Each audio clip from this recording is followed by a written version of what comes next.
Hey gang, Kenny here, KP's Blackbox. Today on the show, we have Mr. Robb Overholt. So Robb is a 20 plus year friend of mine who's been in every place in life from ministry to business. And he most recently released his second book of all things called Grief. Robb is going to talk about the challenges of living with multiple sclerosis and what that's like and the challenges that you have in life. And dealing with a living grief, something that's going to be with him for a long time unless God heals him. And we talk about that on the show today. So do all those things necessary to keep up to date with us, to stay abreast of when we release shows. I think that's smash the subscribe button, hit the like button. There's a notification button or a little bell on the screen somewhere. Hit that too, and then you'll get notified when new podcasts are being dropped. All right, thanks guys. We'll see you on the other side. 180 and we're at the speed down to 2500. Yep, point wherever you reduce speed to 180. Black box.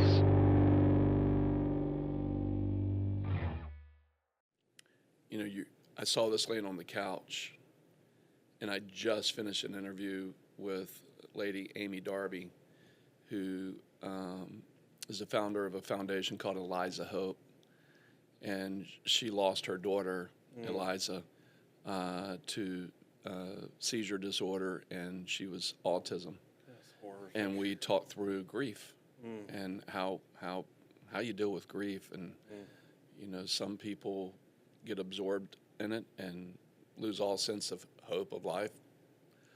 Others go through and go, you know, I gotta come up with a way, and that's Eliza right there. Oh, She died at 4 years old, that's so tragic. and died in her crib.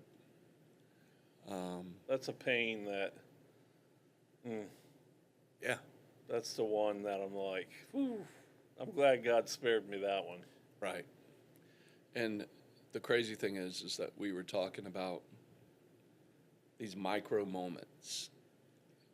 She's at a bachelor party in Las Vegas, and it was one of those where I'm gonna leave. I'm gonna go hang out with my friends. Baby's okay, who has autism, has a seizure disorder. She knows it. Mom comes to help husband at the house,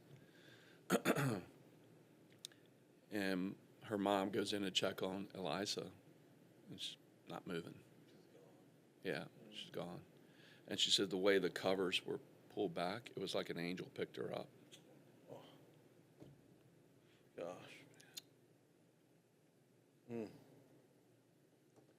So we can carry on with how. Well, I mean, how do you deal with unfortunately, grief isn't done with me. Every time I just posted about that recently. I wrote this book over 3 years thinking it was a cathartic act, and now I'm like, now I'm separated and all this. I'm like, man, grief, when are you going to like, Take the foot off the pedal. yeah, but it's a necessary, that's one of the things, it's like, grief is so necessary, but culturally we suck at grief. Yeah. We just suck at it. And grief is one thing, but lamenting, which is actually the most important part of grief, which is the ability to publicly and to be able to like express your grief and wail and like have the emotion of it and express it and feel that, that's where we really suck. Yeah. Because even when we do grief in our culture, we tend to do it like, okay, I accept that grief is real, but you kind of need to handle that privately. You're bringing me down. Yeah, right. You know what I mean? Like, let's throw these on. I think that's a good point. And Jacob's probably been recording already, and we didn't even know. Which way He's do these sneaky. go? Whatever way feels comfortable. I always try to get the cord behind me, so that's why I put it over here. No, that's good. Good. Out of the Oh, well, man, I sound very sexy. How you doing? You got a voice for radio, Rob. There you go. That's not the right statement, though. It's you got a face for radio. Yeah, That's right. That's the one. Yeah, that's the one. That's like, yeah. That's the left-handed compliment. Thanks. Hey, man, thanks for coming in and having this opportunity to share with me today and chat it up. Yeah, feel free. Go ahead and break open the. People think that when we're having these waters at first, they're like, "Are you guys drinking the Silver Bullet? Are you drinking Coors Light?" It's funny. It- It's well branded. It kind of tastes like Coors Light. Yeah. Water. Right? So, That's right. That's right. That's right. Without the piss, though, I guess. right. Yeah, the piss aftertaste That's just right. isn't there. That's right. Yeah, this is just good mountain water. This is a Virginia artesian well. And Virginia You've done amazing. I love the whole, like the brand, and Isaiah was Yeah. telling me that's you.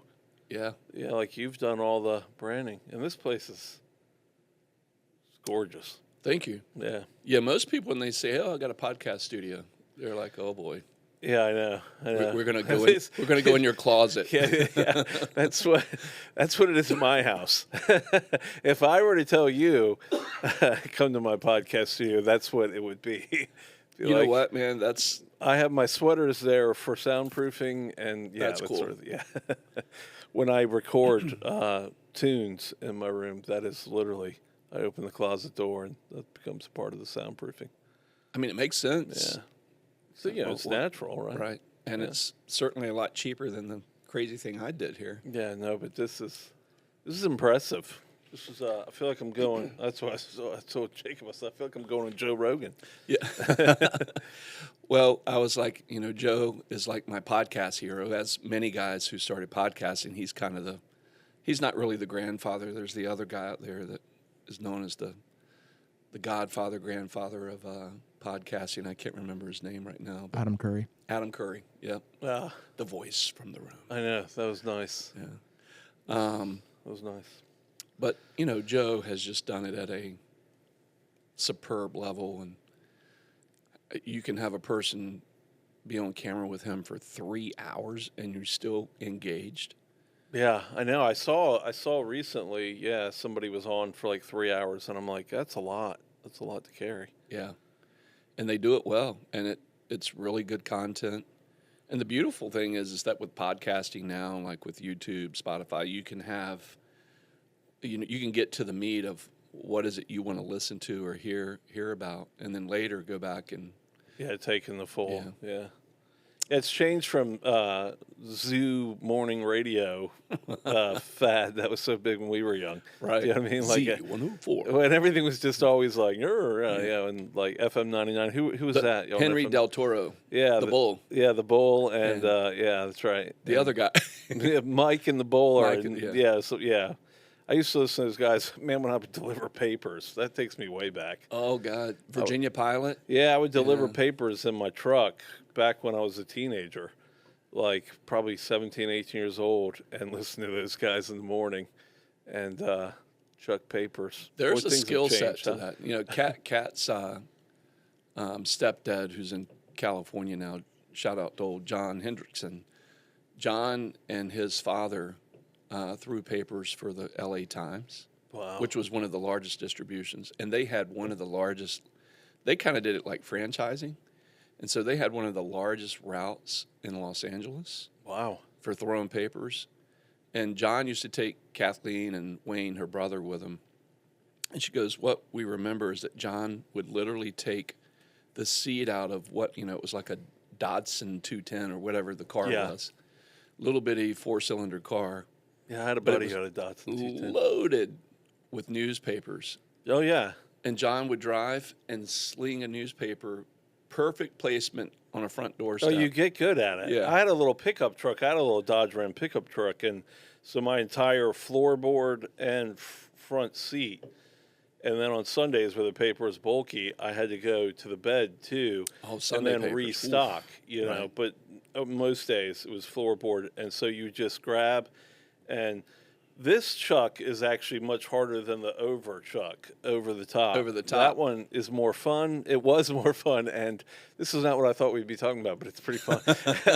Chucking over the truck was a lot more fun than this one's actually quite difficult because there's mirrors to hit and all kinds Yeah, of like. he could do both. He Yeah. could throw through the window. He could do the Yeah. over-the-top left-handed throw. I would actually go up streets and come back the other way so I could do the over chuck the most because it felt more gratifying when you nailed it too. Right. Yeah. So What he hated, there were certain parts of their route where he'd have to literally get out and strap the bag. oh, that's awful. And it was like apartment buildings, Yeah, up that's the steps, awful. down the steps. That's awful. I think those were the routes that he would probably give to Kathleen and Wayne. I did that kind of paper delivery when I was probably middle teens, and that's pretty brutal. Where it's partly bike and then partly climb and bag. Yeah. Man, I have to admit, and this is totally off where I thought we were going to go with the podcast, but that's the fun thing. It's our show. you find we out. can do what we want, right? That's right. We talk about whatever you want to, and that's the black box, right? We end up in this universe where, we really find out that the most important things in life that we can't live without, oxygen and money and everything in between, we just let it go and we deep dive them. Well, we're just talking about right now things that are on my long list of things that I used to do. I have The new norm. I have an ever expanding list of I used to do that. I don't do that anymore. Yeah, because I just either can't or with my health or age or whatever it is. Yeah.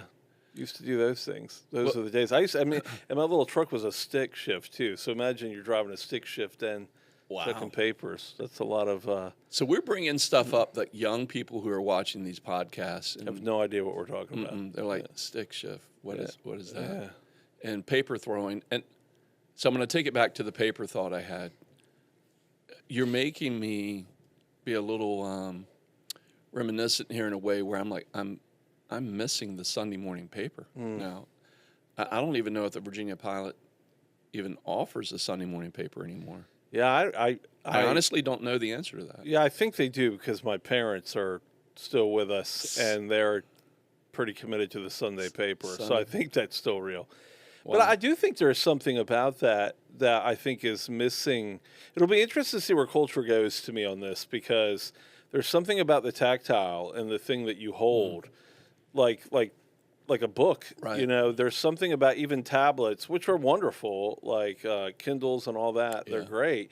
But there's still something about holding a book, the smell of the book, as it ages, the ability to highlight, and something about that you remember. Like I can't, when you listen to an audiobook now, which is very helpful for me because, again, with MS, sometimes reading is a challenge because I lose place and I have eye issues and stuff. And so listening to audiobooks is amazing. I'm so grateful that that's a thing.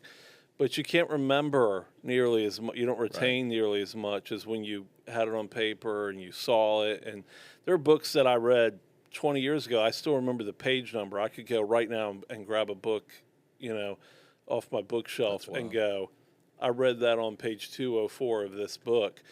And you don't really have that anymore because, and there is something about holding the newspaper, getting the ink on your fingers, and that is sort of gone now. That is going to be an interesting thing, how the way we pendulum swing. Do you know what I mean? Right. And will that come? Will people get like, I'm so tired of screens. Yeah. Just give me some good old bark and oak. Yeah, exactly. That's wild. Yeah, I really did just sitting there thinking about it. I was like, man, Sunday morning paper, we used to, this is probably 1995, somewhere around there. On Virginia Beach Boulevard, we'd go over to the Harris Teeter, right there at the edge of Virginia Beach and Little Neck, Virginia Beach Boulevard and Little Neck. Oh, right over where the old Geico used to be. Yeah. Yeah. We'd go in there every Sunday morning before church, and we'd get a breakfast pizza and grab the full Sunday morning paper. Yeah. And we'd either eat it there, we'd bring it back to, we lived over behind Malibu Palms, off Strathmore Circle. I remember when you guys were back there. Yeah. I do remember that, yeah. And we would read. It's been a minute, though. Yeah, it's been a long minute. Yeah. Read the Sunday morning paper, and I'd, read the business, I'd read the comics, and then, the local happenings. And then we would always go to the real estate section and look at the houses and just imagine and dream a little bit about, man, can you imagine if we could afford a house for $200,000? I know, isn't that crazy? Man, that would just be awesome to be able to be that fortunate to be that person. I remember when I was in high school, and my parents. Well, I was probably not, maybe 10th grade, I was sophomore, I think. And my parents bought a house that was like $90-some thousand, and I remember thinking, oh, that's like $100,000. Like, who could ever Dad, do Mom, that? you guys are rich. Yeah, what happened? And then now, you think about, could you imagine a house for less than $100,000? Now you're like, well, that's not a thing. Right. It's insane to think about how the days are long, but the years are short. It's funny. I was just Cody, who was driving me over here. Your boy Cody. I just gave him that quote today: the longest days and the shortest years of your life." Yeah. Yeah, that's one of my favorite because it's so true. Well, when you start thinking through So things true. like this, I can smell that pizza. I can smell the ink on that paper. I can start remembering. You know what's weird about it? Because I always think of it this way. It's like, because we go back to when our kids were your kids' age now. You know what I Right. mean? Like, and now our kids are, full-grown adults, late 20s, 30s, and yeah. And I know it wasn't 5 years ago. Like, I know it's been more than 5 years, but it damn sure does not feel like 30 years. Right. Do you know what I mean? Like, it's preposterous to me that was Yeah. that those, like, when I actually talking with Cody on the way over, I was trying to place like how far we all go back, and I was like, it's like 15. Oh my gosh, it's like 25. Yeah, it's like 25. It's over 25 longer, years. Rob. Yeah, It's longer. I know. Actually, this guy It was right the here, 90s, this yeah. bourbon right here, I'm going to throw a name out at you. See if you remember Harold Underdown. I do know that name. Yeah. Harold now is proprietor, owner with 3 other guys. Oh, that's right. Is there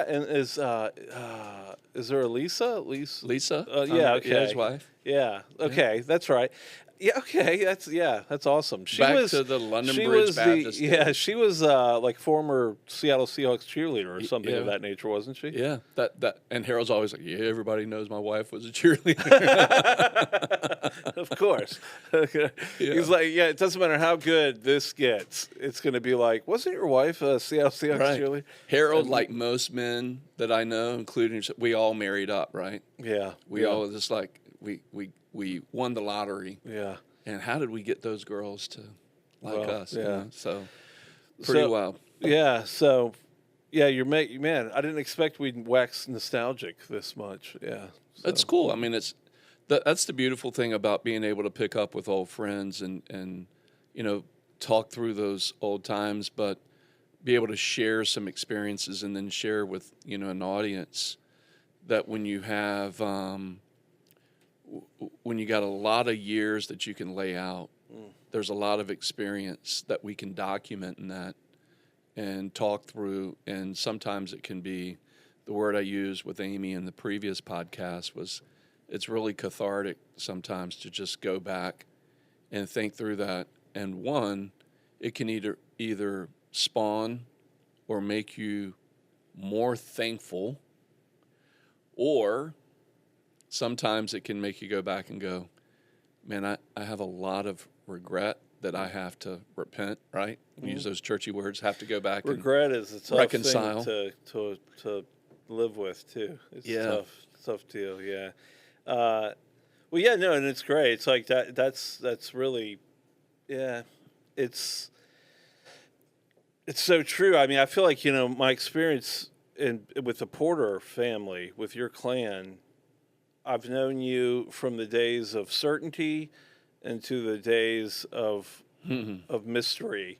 Yeah. I've known you through all of it. And, I was thinking about it this morning as I was getting up. I was just thinking, it's interesting. We seem to connect. We had a primary connection in the 90s that carried probably into maybe the early aughts. But then there's been two primary connections since then, with some gaps, obviously, because Sure. me being gone away from Virginia for several stints, and it always calls me home. But I saw we got close again around 2012-ish, where my wife and I both lost our jobs, and we were like at a real low point. And then recently, too. So it's interesting not to. I have an aversion to, as you know. I mean, I take my faith very, very, very seriously, but I have a strong aversion to religiosity of any kind, and I don't. I just don't care for religion, including Christianity. I mean, I really am sincere, but I love Jesus, and I'm very committed to my faith. So when I say certain things, I almost recoil because it sounds a little trite, but it's interesting. It doesn't make it untrue that for whatever reason, God has seen fit to put you in my path. And sometimes when I'm like, gosh, that wasn't the most extraordinary, if I were trying to capture the essence of that time, I'd be like, that wasn't the best, those weren't the best days. Yeah. And yet you seem to show up there, and I find that interesting. And so, not to put any pressure on you, but I need you to come through for me.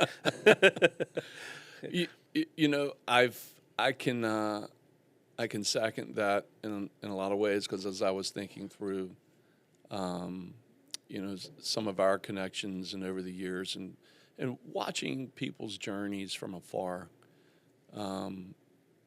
we think we understand, we think we know, we think we have an idea of what's going on in a person's life, and little do we know, we don't have a clue. Right? Yeah, no. Most of the times we don't have a clue. Yeah. And I would say that's across the board, even in close current relationships that we think we have with people, and the current journey you're on with human beings. And it's just the constant reminder of me, Rob, to the gut check for me is do a better job with your friends, no matter what stage of life you're in, to check in. Check in on people, see how they're doing. Yeah. Do a wellness check, right? Yeah. Because people go through seasons that aren't fun. And be real about that, too. That's the thing that I'm craving. Little backstory for anybody who I don't know who listens or who will be listening, but it's like, so I have MS. I was diagnosed with that 6 years ago. Turns out I probably have had it. At least doctors believe it's a good chance I've had it for 30 years. Just didn't know. Wow. Because I just pushed through life, and so I'd have these exacerbations where things would get really weird. And I do have a series of periods in my 20s, 30s, 40s where I had these odd medical events that were just unexplained. And no one did any neurological testing, and then I started to feel better, and my personality was always, well, I feel better, so I'm right back at it. Yeah. You just go, until 2019, early 2019, it was like, no, you don't get to go anymore. Like that culmination of carrying that disease for probably 2 decades or more had done enough damage to where it was like, no, you're going to go into a different stage of your life much earlier than you thought. So I feel like, in many ways I'm living the life of someone in their 70s in my 50s. And being stopped in this culture has been really bizarre experience for me, but it's definitely made me crave 2 things, and those 2 things really are an intimacy and an authenticity. So even in my relationship with all things transcendent and with Jesus and God, it's like I am learning. I mean, if I ever say, by the way, I have learned, just no disclaimer, not in full. You know what I mean? Like that means I am learning still. Yeah. But I've learned some things that I still have a long way to go in learning more about. But my desire for intimacy with God, and to drop the the request even, and not that I think it's bad that we ask things of God. I really, Jesus himself, you kind of, this is a bit of, you have not because you ask not, like, and you're certainly welcome to ask. But what I have had in my life that's been getting me through is a place of deep contemplative space where I'm in that zone of like, God, I'm not coming to you with an agenda anymore. I'm not asking you for anything. All I want is to be in your presence. And if I could squeeze 10 minutes of that today, that would have to help me. Just to be in your presence. Like, that would have to help my countenance. That would have to help my strength in some way. It would have to help something. And if you have an agenda, God, you bring it. But I don't have one right now. I don't want to ask you for a thing. I've spent so many years asking you for all the wrong fucking things, not to be too, but they were the wrong fucking things that I was asking for the whole time. And how has that played out, like in your relationship now, and just being that kind of transparent with God? I mean, He knows our hearts, but when you verbalize it and you put it that way, I'm much less what are you certain. finding? Like I was, I think we saw each other recently at one of our favorite local spots, Yorkies. Yorkies. Yeah, we're having Yorkies for lunch today, Kip. Yeah, that's right, Kip. Yorkies, we love Yorkies.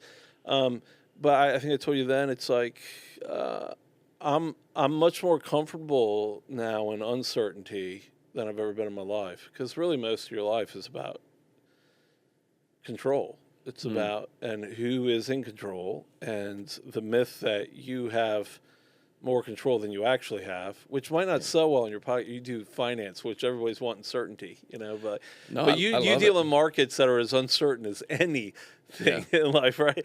But I mean, our whole life, it's like we come of age, and you think that you're going to, you think independent. One, you think you're going to become independent. That in itself is a bit of a myth. Right. Like I don't know a single person that is truly independent. The best thing you can hope for in your life, in my opinion, is interdependence, where you have some station, but you're still highly dependent on people. Sure. I don't care, and if you're not, you're probably very miserable. And but your control, and you do, like, I'm not saying you don't have any control in your life. You have things, but the more it's like I was watching Star Wars recently, because I was watching Andor. If you haven't seen it, by the way, amazing. I haven't yet. And I went right into Rogue One, right into Star Wars, and the great Leia line. You hold on. The more you clutch star systems, the more they'll slip right through your fingers. And that idea of like, the more we're clutching things, the less you can actually hold. Squeeze it out. Yeah, right? you just squeeze it out. Eventually, you lose it because you can't. It's matter in space. You right. You close it. Yeah. That's deep. But so I I'm get learning to finally live in ways I've espoused. I'm embarrassed to say, but it's true, and I want to be truthful. I've taught things for many years that I'm just now learning how to actually, like, just now.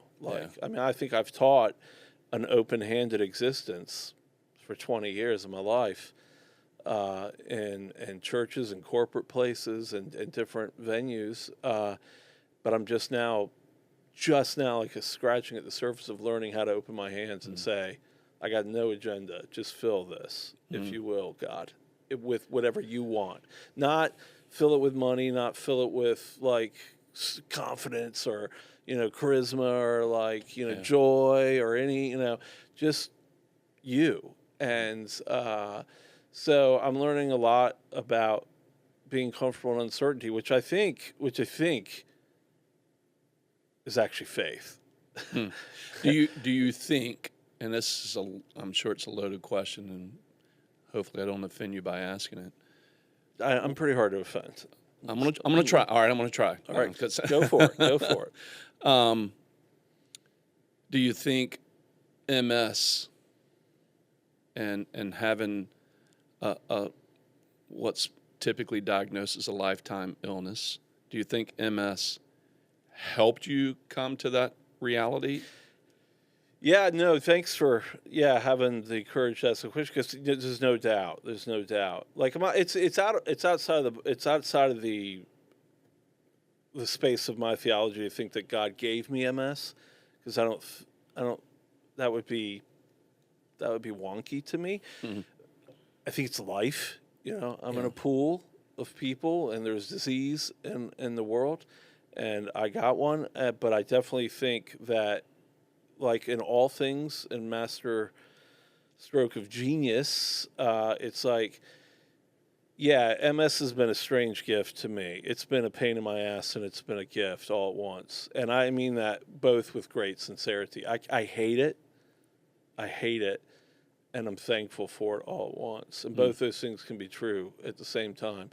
I hate it right now. I mean, there's parts of my body that hurt right now, and I hate that. But at the same time, I don't know. Maybe there is another way I would have slowed down. I just don't know what it was. Like that. And God certainly has used it in my life to slow me down, to rattle my cage, to get my attention in a different way, to grow my wisdom, to help me. And again, these are things that are new and fresh. You know what I mean? Like, yeah. But, at the same time, it's like anything. If you put a document in front of me and said, would you sign up to do it all over again? I'd be like, hell no, I'm not crazy.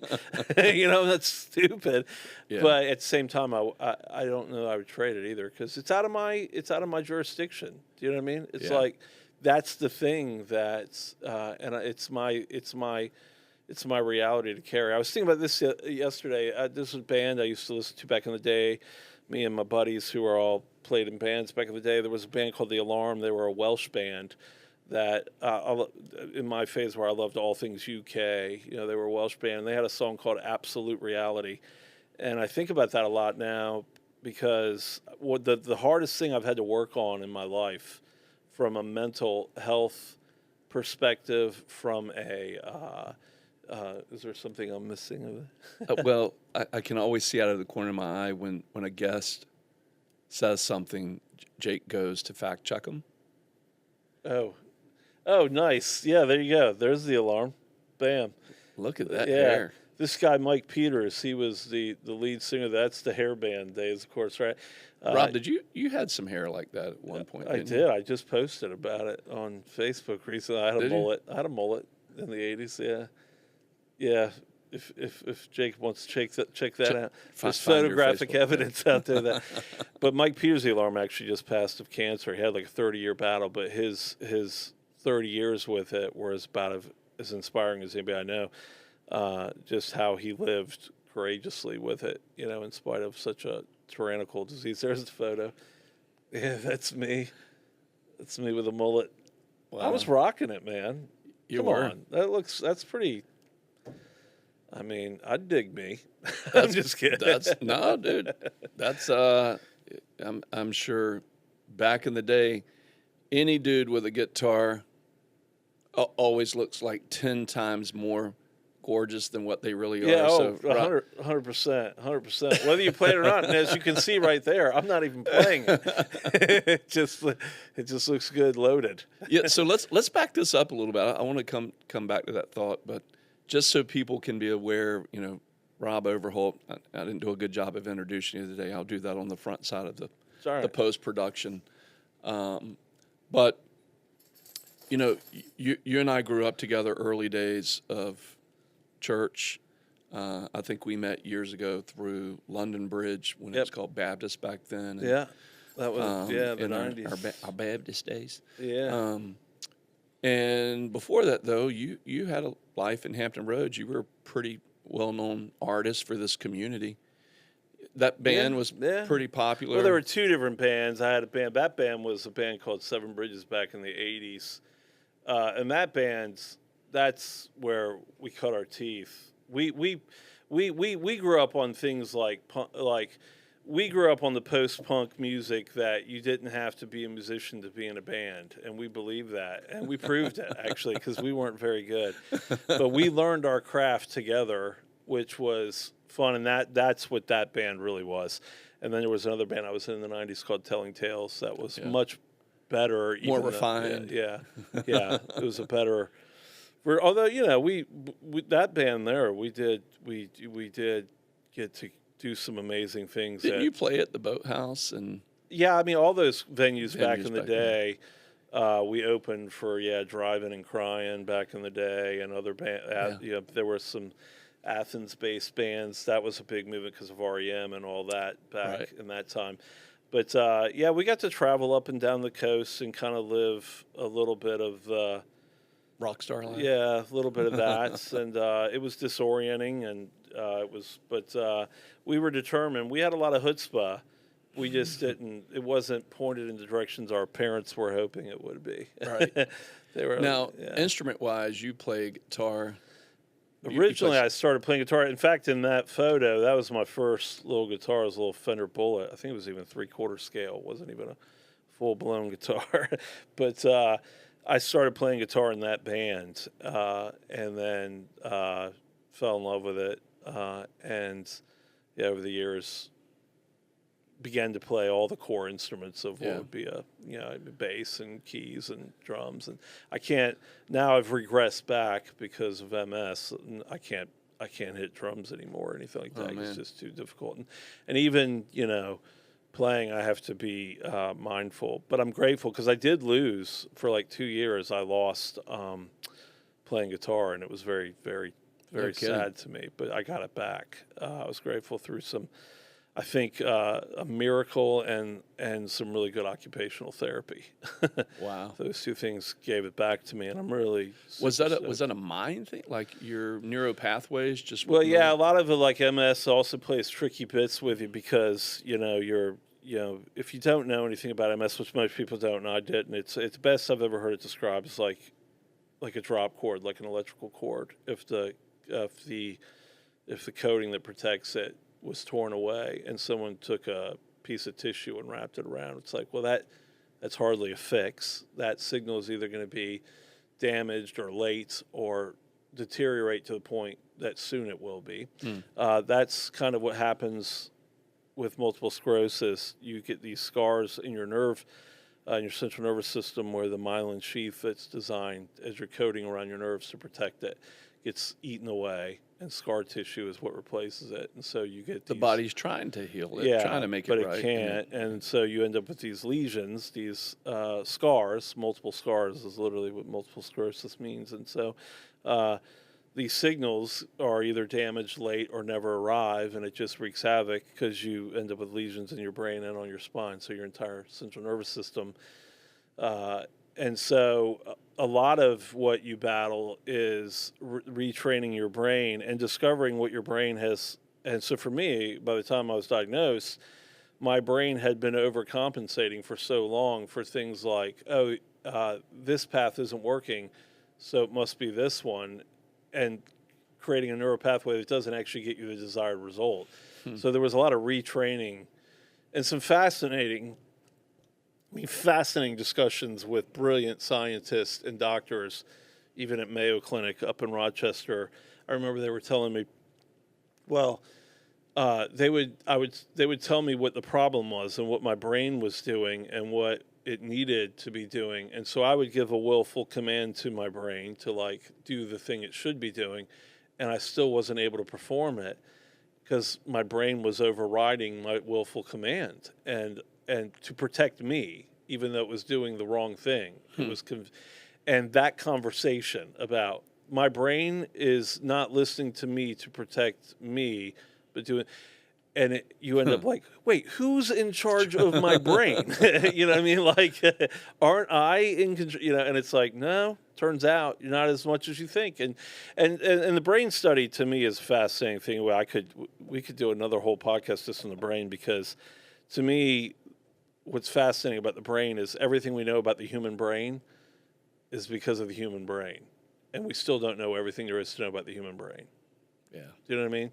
Like, talk about an incredible sort of apologetic for mystery and things greater than us, and a being that weave this all together that has to be of a much more superior intellect than the best of our best. Because the best minds for centuries have been studying an organ, using the organ to study the organ in mass, and still there's things that we know about the brain now that we didn't know 10 years ago, or things that we thought 10 years ago that we now know partially true but not. And fully. isn't that a little spooky that we don't know completely about the entirety of our human brain, how it works? I've heard statements about, we only use like 10% of its capacity. But now we're moving into the realm of artificial intelligence and artificial thinking and reasoning. But we don't have it figured out, but we're going to ask this machine. Yeah. We're going to use our collective intelligence, which is still dwarfed by something that we don't fully understand still. I mean, we know. We just know we don't know. Yeah, it's kind of that's talk about a rabbit trail, but that's crazy to me. And but I mean, just that thinking of like, gosh, I have that little control in my life. And like I said, knowing, like I knew you in my late 20s, for example, which was the period of my life where I'd never been more certain about anything. You know what I mean? Like I knew shit. You know what I mean? Like, and I knew it, and you couldn't talk me out of it. You couldn't talk me out of it. Like, no, I know, man.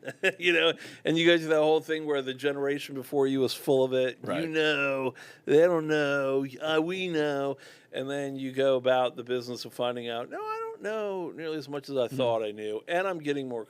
And that's where I'm at now. Like I'm starting, again, I don't want to sound over, one, I don't want to sound preachy, but I also don't want to sound overconfident in saying I'm so comfortable with that. I'm just now scratching the surface of becoming comfortable with, like, I don't know nearly as much as I think I know, and I think that's a good thing. So to unwrap this a little bit for folks, I know this about you, but just to help audience who's watching and listening going, okay, where is this going? What are you guys talking about?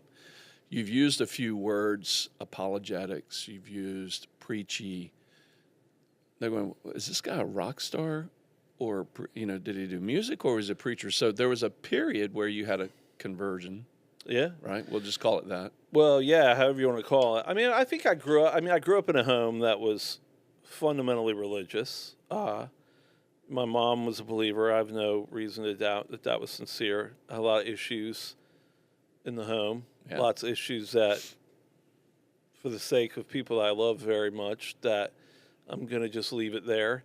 And so I wasn't, I think, I grew up around, I heard a lot about things, but it also gave me just as much a distaste for religion as it did like any kind of thing. But I had a legitimate experience at about 27, 28 years old that I definitely made a focused commitment to Jesus. All the way to seminary, right? Yeah. And I see that's part of that personality again. Like I became, I signed on.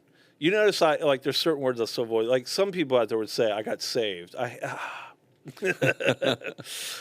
made a focused commitment to Jesus. I really did. I believe him. I believe he said who he is and who he says he is. And I'm all my chips are in. But I still have that. But I felt so far behind. I felt like everybody else made this choice when they were like wee little 6 years old. Yeah, tots. And I'm 20 years behind now. And so that sort of personality for needing to feel like I wasn't behind drove me to seminary. That was an interesting experience for me. And that's as best I can put that. It was a lot of good, but a lot of stuff too. Best advice I ever got was like going to seminary is like eating fish. Got to know when to pull out the bones. That really is true. I had some remarkably intelligent people that taught me a lot of beautiful things, and I had some wonderful, intelligent people that had gigantic egos, who God spared me from. I think, and I learned. I still learn. You still learn. I just learned. Yeah, I don't want to be like that. Yeah, that's not what I want to do. That's too far removed from the Christ that draws me to Himself. Yeah. So preacher, I've had those feelings, Rob, in life. Yeah, preacher, pastor, rock and roll guy, but I don't care. I've never been one to, whatever box people are going to put you in a box no matter what. But did you have some of those people like in your seminary experience, which the thought I was just having, was, and I'm sure some people can relate to this, but some of my very devout Christian friends, we'll call them, would go, Kenny, that's a really horrible thing to say, but I've met some Christians where I'm like, man, are we gonna be in heaven together? Yeah. I'm know. gonna be. I'm like, ooh. Yeah, I used to go to family reunions when I was a kid up in Michigan, where all the family I've ever known. I don't really know anybody on my dad's side of the family, but all my mom's family. And I remember having this distinct feeling, like a lot of them were like these hillbillies that just moved from Kentucky at some point to Michigan. And I remember being like, am I actually related to that person? Yeah. Like, that can't be. Hell, I thought that in my own home. but yeah, I know, I get it. And honestly, we're at a point in culture where, and just being for full disclosure and transparency, even to this day, if someone asks me, are you a Christian? I can't just, that's not a yes or no question to me. Yeah. It's a question, I'm like, that's a loaded question. And a lot of it depends on what you mean by that. You know, what do you view that to mean? Yeah. And I'm not ashamed of Jesus at all, and to be aligned to him and to seek his way more and more all the time in my life. But there's a large camp of Christianity that I'm like, maybe, but I'm not anxious to hang. Where do you go with, we're in a culture today of information is at our fingertips. And we've got a society that this sect has their own version of truth. Mm-hmm. This sect has their version of truth, all the way down to everybody's got a different Bible now. Mm-hmm. And then the Bible, like this canonized, what the heck, seminary guy, what does canonized mean? Well, yeah, that's the first thing that happens in seminary is your faith takes a real shot when you find out about canonization, and when it happened and why it happened and how it happened. That's the first real, I think it's a test of your faith. It's like, wait a minute, you're telling me what? But you just got to wrestle with those things. But that goes back exactly what we're talking about with certainty. It's really why I wrote the book I wrote. It's why, which we'll get into in a few minutes. But it's certainty is your enemy, and here's why: because all objective proof that we have tells you that it's largely not realistic to think for for example, I meet Christians to this day. This is a big one, and you've heard it. Well, the Bible says, the Bible says, this is what the Bible says, and I have a biblical worldview. And I'm like, okay, but let's unpack that for a minute. But the Bible says, so you say, well, the Bible says this. And I might look at that and go, yeah, I agree, those words are there, but what does that mean? Well, the Bible says. Well, no. Yeah, it says, but what does it mean? Because we have, I think last summer, we have 45,000 Christian denominations in the world. And the reason we have 45,000 Christian denominations is because we might agree the Bible says, but we don't agree on what that means when the Bible says that, right? And so that right there tells you a lot about the sort of how to embrace for whatever reason, God and his wisdom, and I am starting to realize more and more as I age. I'm getting ready to turn 56. And you're old. I am. I got the white hair to prove it. But at least I have the hair to prove it. Touche. Yeah. So, but, yeah, I mean, that I'm just, again, beginning to get to a point of in God's wisdom, he didn't cross every T and dot every I the way we act like he did. Right. We say so many things as if he did dot the I or cross the T, and I'm like, he just didn't do it. And I think there's a lot of beautiful reasons for that, because like I said, your certainty is actually the enemy of your faith. I mean, one thing I do believe the Bible does say quite declaratively in Hebrews is it's faith is what pleases God. And yet I see so many Christians clamoring for certainty at every crossroads. And I'm like, that's actually dangerous to the thing that pleases God, because you're claiming sometimes a certainty that God never even, if he didn't put the stake in the ground, you probably shouldn't, and I mean, there's a myriad of places where that shows up, and I'm not trying to, I'm still trying to figure out, and I still am perfectly incapable. As much as I try and I invite Jesus into the space of my life and I'm trying to reverse a little bit, like even in saying that, it feels a little wonky. Like instead of inviting Jesus into the space of my life, I'm trying to more and more say, Jesus, I want to be in the space of yours. Yeah. How do I get more into the space of your That's good. way? Because for too long, I've been having that mindset of like, come into my, even that, into my heart, like, come into my little heart, which is not, like I want Jesus. You have this great big thing that's so massive that I can't understand, and it's gonna demand of me that I trust you. Yeah. But instead, what most of us settle for, instead as a religion where we're like, no. What we want is you to just come into our little lives and make sure we're safe and secure, and then we get to go to heaven when we die.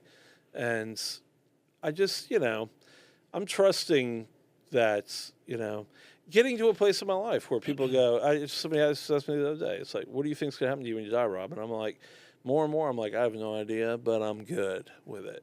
Yeah.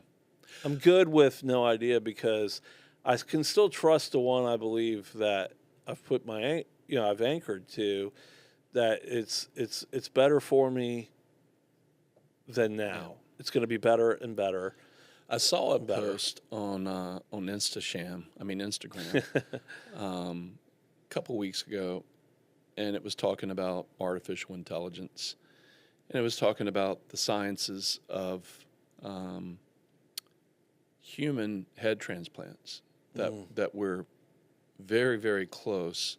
Isn't that crazy? To being able to transplant your brain and your head. And because we all don't want to freak out and know that even though you got a more handsome face than I do, Rob, I'm pretty good. I'm pretty good with this thing right here. Yeah. Right? And so if we were going to do a transplant, I'm like, all right, I want to keep my head and I want to put it on this other, what the story was about was a perfect body. This person's body had given up, the MS, the cancer, the dread disease, and that person's body had died. But the brain was still intact, healthy, good to go, and they could decapitate with these little fine lasers and pins and move the head over to this new body, who had a person that was, they used the example of like killed in a car wreck, brain dead, all the organs survived. Yeah. Everything was good. The brain stopped. So they kept the body in this state of suspense and then put my new head on them. Then the question became, and everybody had an opinion, which one has a soul? They both do. What happened to this guy's soul? Yeah.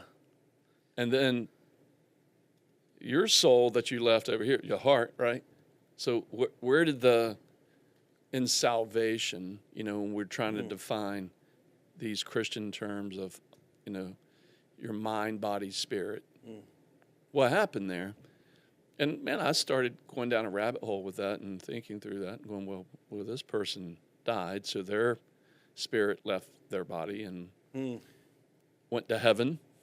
Yeah. But then this guy's body isn't his body; it's his body. Yeah. Well, that I mean that you just encapsulate something that I mean, talk about existentialism. I mean, at its primary core. But the good news to me, and this is that there's resource to that, like the books of wisdom. I remember I discovered the book of Ecclesiastes in my late 20s, and I remember having this profound. Do people know this is in the Bible? Like, like, because I never really, you seldom hear it really well taught on, but it's as an existential book as there ever has been. But one of its premises is nothing kind of new under the sun, and this sort of pursuit, and we get this weird word that we get translated either as vanity or meaningless, and I don't quite understand it. The word is hevel. And it should hevel, and it's just vapor is really what vapor or smoke, and that's what the word hevel means. Yeah, hevel. Huh. Like everything in your life is vapor and smoke, and I love it, and I don't know why we just don't translate it straight that way, because that is my experience in life. Is that all of that? Like even what you're talking about right now, it's like you can. It's like a vapor or a smoke or a mist that you go, I see it, it's real, it's there. Right. Where'd it go? I can't, but I can't grab it. I can't hold it. I can't.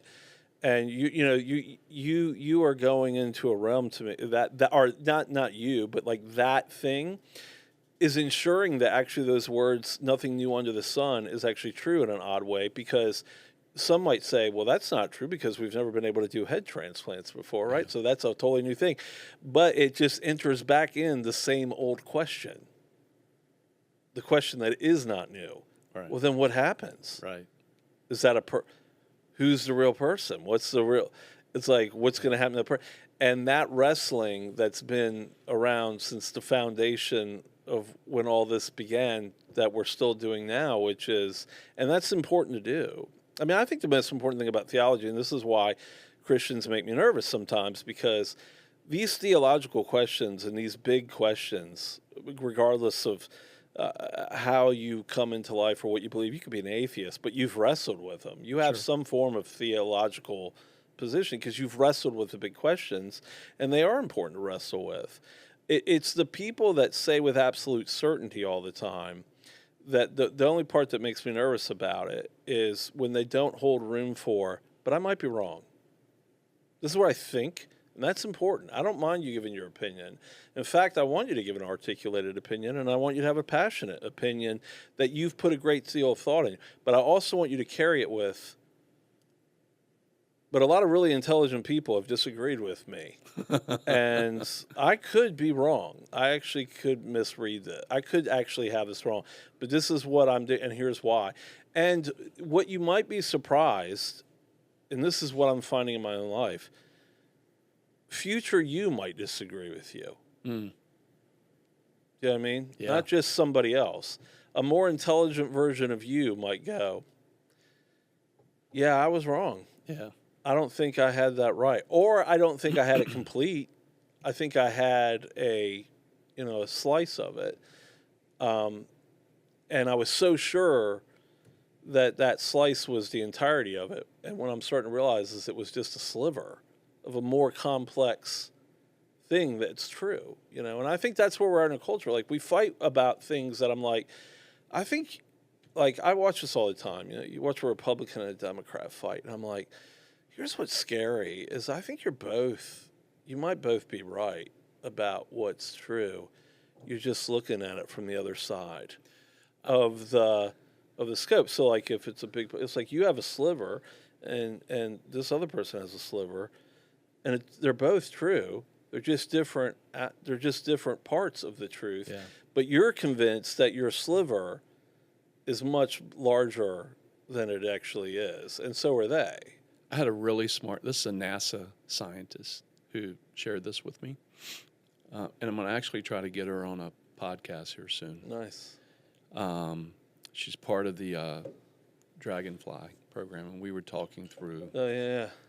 And it's part of that whole team is right here in Virginia, right over in Suffolk. It's pretty cool. But in science, and I think what I just did, the word the statement that I just made, I think. She made a challenge to say, can you articulate a thought and a course of belief without saying I think? Yeah. And I'm like, no, I can say fucking. That's really tough to start my thesis or start my statement of belief without I think. You know what's funny about that is I almost did it right there. I said, you know what I think is, yeah, but Yeah, try that. We're going to try to do this. but the reality of that to me is false modesty a little bit. We tend to say like I think it might to like hedge a little bit to say, you know, instead of just saying, you know, instead of not hedging, but then also acknowledging, but this is bigger than what, you know, everything that we're talking about actually today is way bigger than any podcast. We could do a 10,000 podcasts about some of the things that we're talking about and still be like, yeah, I still don't know all of it. Yeah, I still don't have it all, you know, like Right. you just can't, you know, it's just too Yeah, big. the measure of getting a thought from here to there and like transfer of knowledge or transfer of understanding, my understanding to your understanding. And what's happened in this world today is that there's been this massive attempt to transfer information based on what I think. And the point that she was making was make the transfer of knowledge based on truth, real truth, not your truth. And we'll hear that today. Instead of saying I think, a lot of people go, well, my truth is, you know, well, what's absolute? Yeah. And if we can start with absolute. Yeah, my truth should just be my experience. Right. My experience informs me that this has to at least be partially true, right? And here's Instead of where like that- my truth and like your truth, you know, it's like, I've interviewed, Rob, a lot of guys, and like our podcast has kind of morphed into, man, probably 70+% of the interviews are with veterans and GWAT, the Global War on Terror. They've ended up being a lot of vet stories, special warfare guys. Who've had their life simplified by bullets, right? You know what I mean? Right. Yeah. Argue about that all you want, but Yeah. wait till a bullet's flying over your head, right? And then we can drill down there's a whole nother conversation around being the pawn to go take another pawn's life because the kings are mad at each other. And so that's a whole nother. Yeah, that's not age old, right? That's and that's happening again right now. Yeah. We're seeing it play out. It's a good thing we've mastered all that, right? Right. Yeah, that's what it's one of the funny things talking about biblical wisdom is like, I always read about, you know, it and you know, you deal in finance. It's like all the biblical record of financial matters. It's like, well, good thing we've solved all that. It's like this book has nothing to do. It's from antiquity. Well, it seems to be dealing with things that we're still like. We still are mucking up, you know. Right. It's like, and I'm not sure AI is going to help a whole lot. Yeah. But here's the point I was wanting to share with you was these guys. I've interviewed guys off camera and just literal interviews going, hey, one day we're going to be able to tell this story. And there's a group of guys I'm thinking about right now where one person told me their story in this raid that happened from their vantage point behind their gun. And then the guy in the same stack, in the same team, in the same mission, told a completely different version in the same fucking room, in the same shots fired. Yeah. And they're not lying. They are not lying. It was the vantage point of how they the experience perceived was something. different. Just, you and I can experience something just sitting on one side of a table. If an event occurred right here, we would share an experience, but we'd have a unique experience at the same time. And that's the thing that is the rub, right? It's like trying to grapple with that of like just admitting that like that idea. We look at it like in its most simplest terms, it's like this. Like, this is how you know that truth is very complicated. And we say it in simple terms like two things can be true at the same time. And yes, but even that doesn't get it. But like, for example, I'm doing the best I can today, but I can still be better. Both those things are true. Yeah. I'm doing the very best I can do today, but I can be better than this. This takes me back to a thought of another guy named Robb that you'll know, and some of you out there may not know the name when I say it, but Jake will pull him up. He's another church guy, another Jesus follower, Robb Bell. Interesting that you bring that up. I just read Love Wins for like the third time. Yeah. Well, he did this conversation once about the dimensions of our state, our being. Yeah.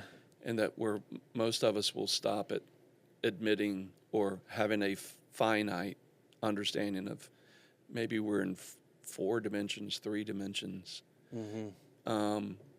And so Robb Bell talks about the dimension of this pen, and I don't have a pen on me right now. Oh, he actually used a pencil. And he said, he held it up to the camera. He goes, look at this right now. What do you see? And I was like, well, I know it's a pencil because I saw it in your hand. But he says, here, what shape do you see? And you see circle. And my mind says circle. That's a circle. And he goes, now, depending on where you're sitting in this audience, you've got a different vantage point, a different viewpoint. They don't see circle. Mm-hmm. They see oval. Mm-hmm. And then he showed it from a different angle. Some people actually see octagon. Yeah. I was going to say, you could see octagon. You could see, yeah. And so he went through these multitude. And all of them are true. And all of them were absolutely true. Yeah. And he said, that's, when I think about it in the spirit world, the intertwined relationship in this world that we live, the intertwined dimension, it's not just 3 strands. Oh, yeah. It might be as many as 7. Yeah. Or more. It's crazy. It could be, it could be scores and scores more. I mean, that's one of the things too. It's like, again, I don't want to chase too many rabbits, but it's like this idea, like this is fun. I like doing the podcast where we chase rabbits. So chase it's fun. It all you want. Oh, I'm having a great time. But like this idea of the like end times. That's another thing that comes up. It's like it's like that. Gosh, man. Ever since COVID, I mean, really, that was the shocking thing is how many of my friends were scientists, and I had no idea. It's like I don't remember you going to school for that, but apparently, yeah, everybody read an internet article and they were like, I know, man. But anyway, pandemic, the world being forced to stop for a minute, however. Please don't tell me you had people say you have MS because of COVID or something like that. Did that happen around the same time? Well, about a year before, but I've heard all kinds of zany. Yeah. Yeah. I did get COVID and ended up in ICU, but somebody told me that I was conned. I had the flu and that none of this is real. And but I don't know. People are fun. Yeah. But the thing about end times, like surely this is the end times because there's more. And I'm like, and again, and I'm not trying to abdicate thought on it because I think rich thought, it demands rich thought. But here's what I also know is that every single generation since Jesus ascended has thought it's their generation that's the end. And so far, every single generation has been wrong. Eventually, one will be right. Yeah. But that certainty that we use, like I see people all the time, it's like, it's the end times. I've studied it. And I'm like, I know, but so did John. Yeah, so did John. And so did So did a guy in the 2nd century, and so did a whole lot of people in the 3rd and the 4th and the 5th and the 6th and the 7th and 8th and 9th, and so did people when I was a kid. I remember when I was a kid being told by someone who was so passionate, Rob, you're not even going to make it to 30. Jesus is going to already come back. I'm like, well, here I'm turning 56. And, it's like that certainty, again, of like any number of things could happen. Like we even talk about AI and people, and it is spooky for sure, this idea. But I'm like, I think about Babel. I'm like, any number of things that could happen that could set us back or reset us back to like, well, we just lost 500 years. And the scarier thing to me now is that this is actually what's scarier to me than AI even, is how much we rely now on collective intelligence. Thinking that we're smarter now than people were that lived in generations before us. When the brutal truth of the matter is I could make a very intelligent argument.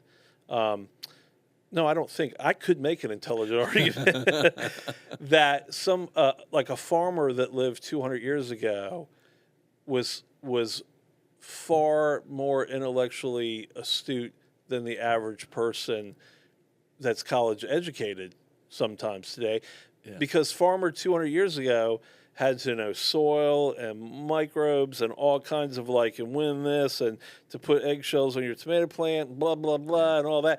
Plus, when there's a red sky over there and boom, and the cow does this, something bad's about. They had to be meteorologists. Right. They had to be, now we go, it's supposed to be 78 and sunny because my phone says so. And how often is that? But we rely so much on this collective intelligence that in some ways we've abdicated our responsibility to just say, there's a lot of things I can know, and yet one of them, I hope, is humility. I have this vision, and maybe it's just me being an ideologue, but a lot of the people I knew when I was young, at least, that kind of came out of that farming, agricultural side, they knew all that stuff and they were brilliant, but they also carried a sort of salt of the earth humility about them. Yeah. And I love that. They were so smart, but they didn't go around acting like, my opinion is the only opinion that matters. And, I don't know. They just had and I think that's what scares me more, is I feel like we're becoming more dependent on something that could be eradicated with just a loss of power. Well, I think if we bring that back to the spiritual point, that. Rob, of using that farming analogy, what I'm thinking through is just the sheer amount of faith that it took.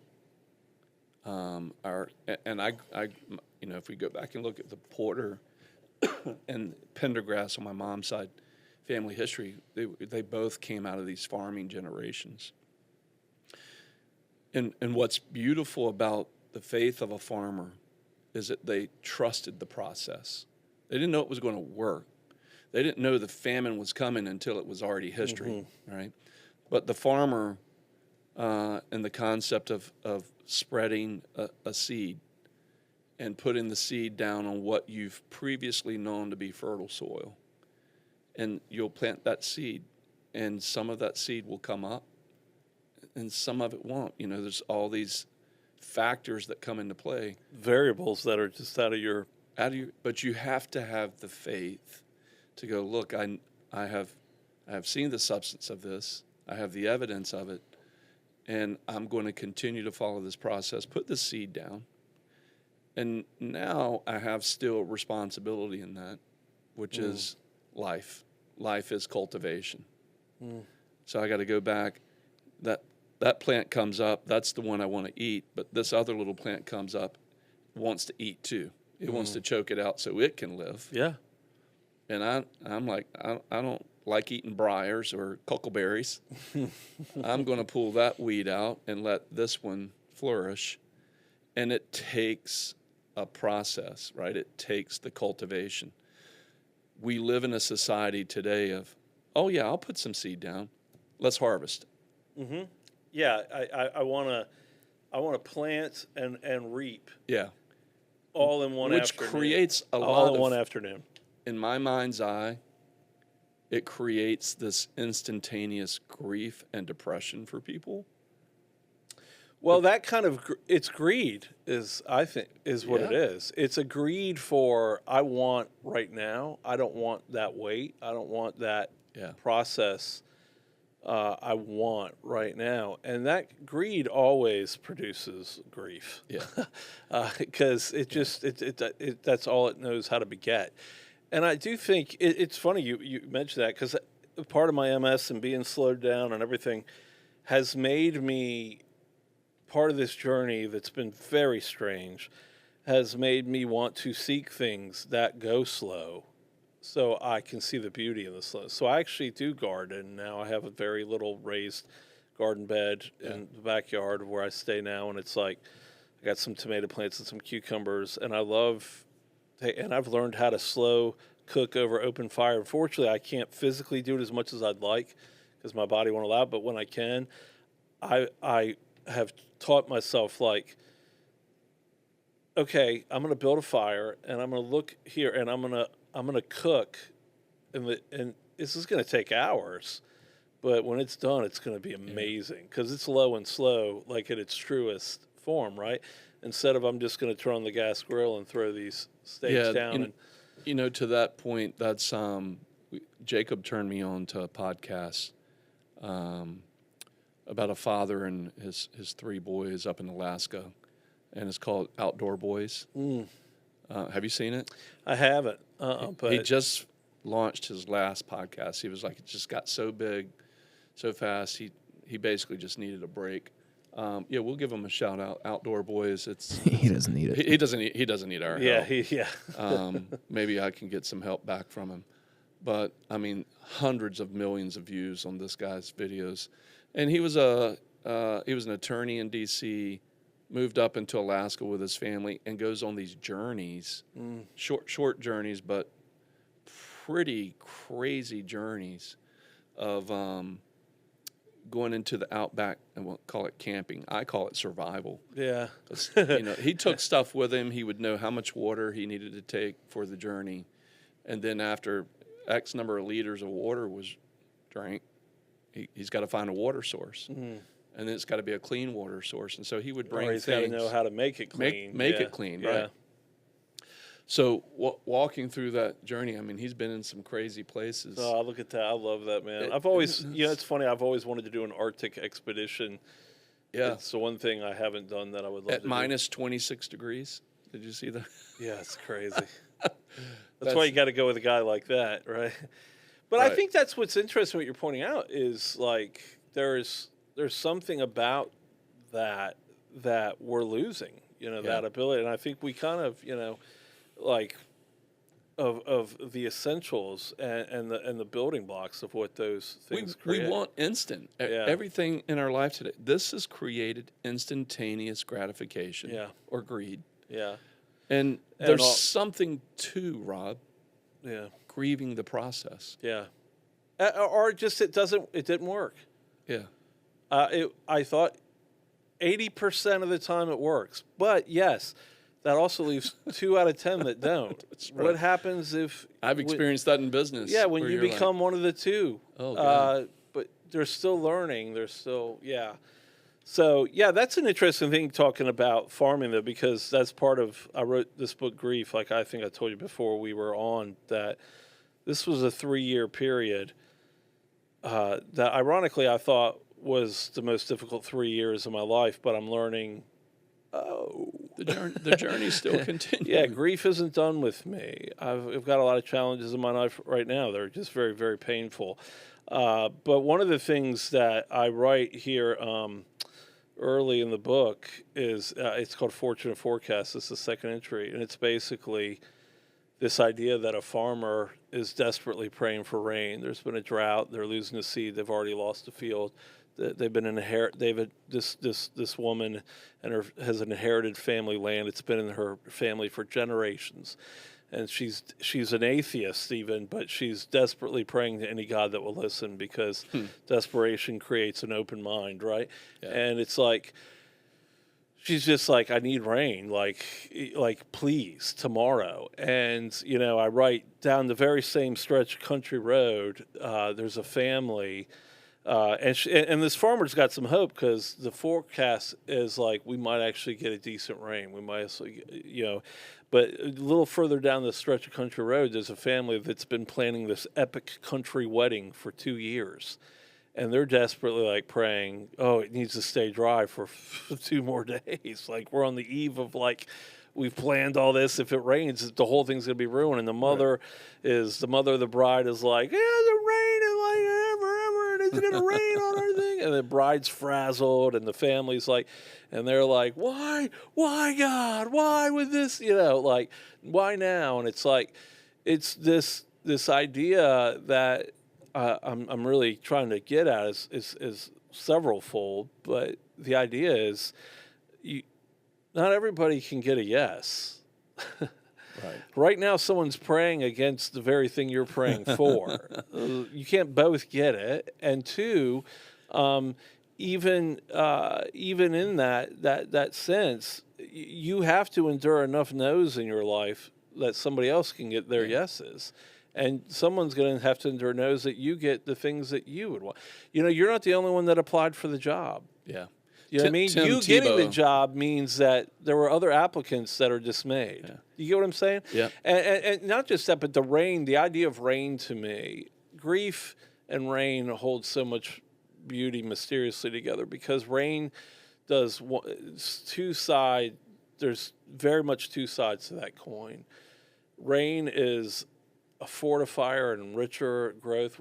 Speaking of farming, that process doesn't happen without water, and rain is most of how people for years they relied on the rain, right? And the rain enriches. It's refreshing. I mean, who hasn't even just had a rainy day where they sat inside with a book and said, "Gosh, this was a nice reset." Right. The rain it filled the reservoirs and watered the lawn, and I didn't have to worry about it today. I got to take a little mental break. That's beautiful. But other side of the coin, rain is torrential. Often it can take lives when it is torrential in short bursts. We've seen it. We've seen it in storms. We've seen it it can sweep communities into rivers. It can be very, and that to me, that is grief. It's a good metaphor, at least. It's not. Every metaphor is broken at some point, but it's a great metaphor for grief because grief has a value in your life that's very important. It's a reset. It's a stop. It's a place to stop and investigate and really think through things and why they're painful. That out of that pain, whether I like it or not, and I don't necessarily like it, but it doesn't make it untrue. That's one thing you got to learn, right? Just because I don't like something doesn't make it untrue.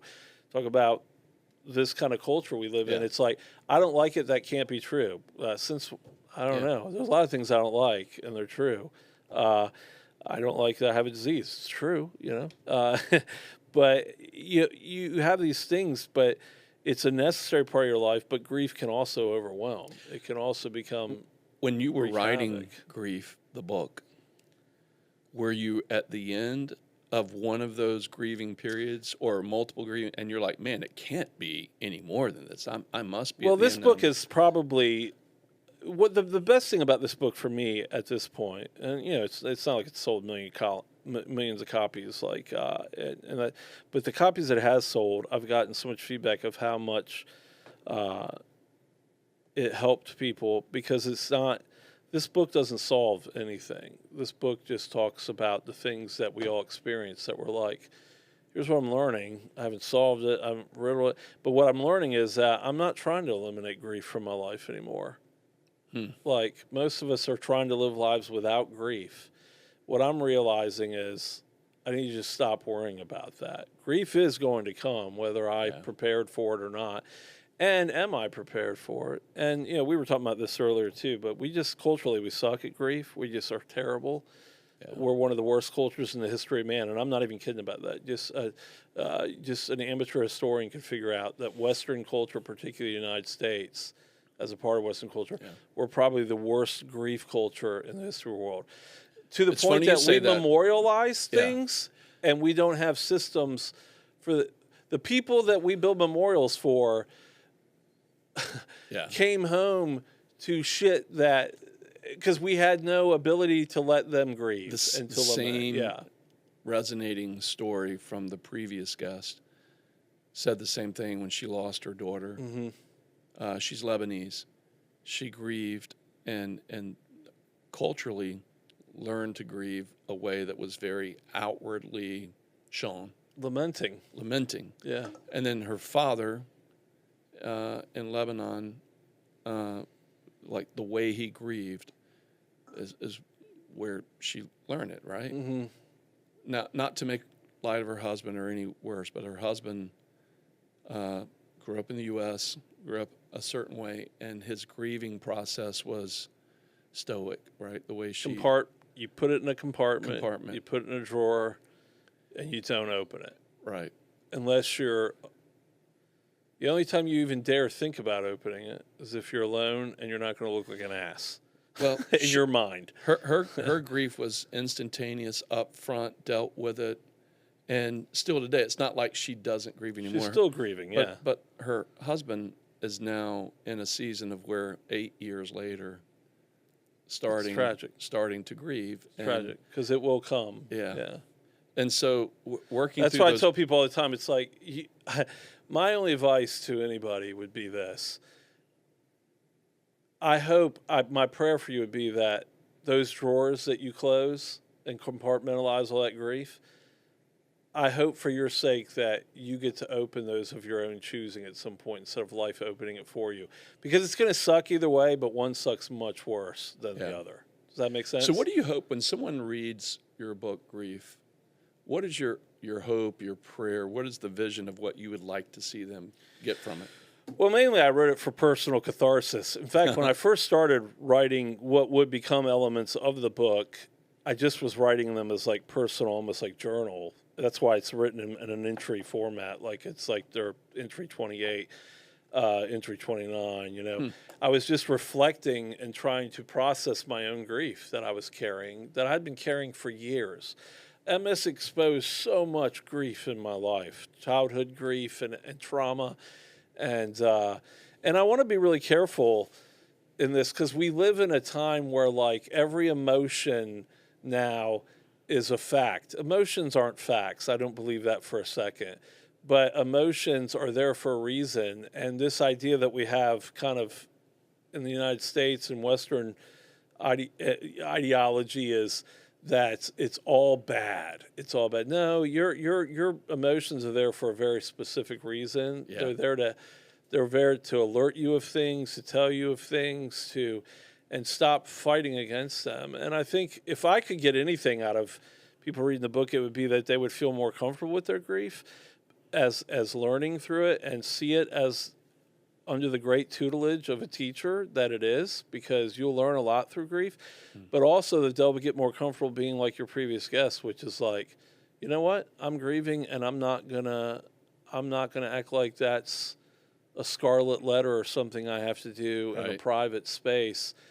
And I get it, you know, because here and this is going to sound deeply cynical, but there's a lot of resonance in it when I say it, because this is what happens in our culture, and this is literally how it goes. You grieve. It could be anything. It could be you lost a baby in utero. It could be you lost a family member. It could be you lost a job. It could be you lost your dream. I always dreamed of doing that. I'm never going to do it. That's grief. You gotta, you know, it might be a different form of grief, but it's grief.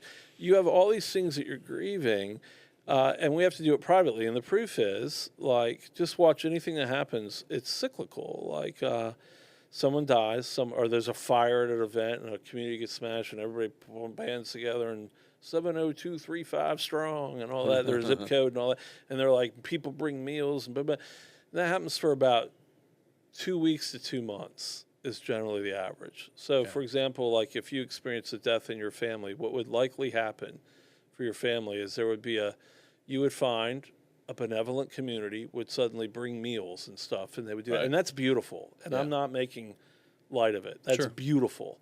And it's needed. But it's going to average on last 2 weeks.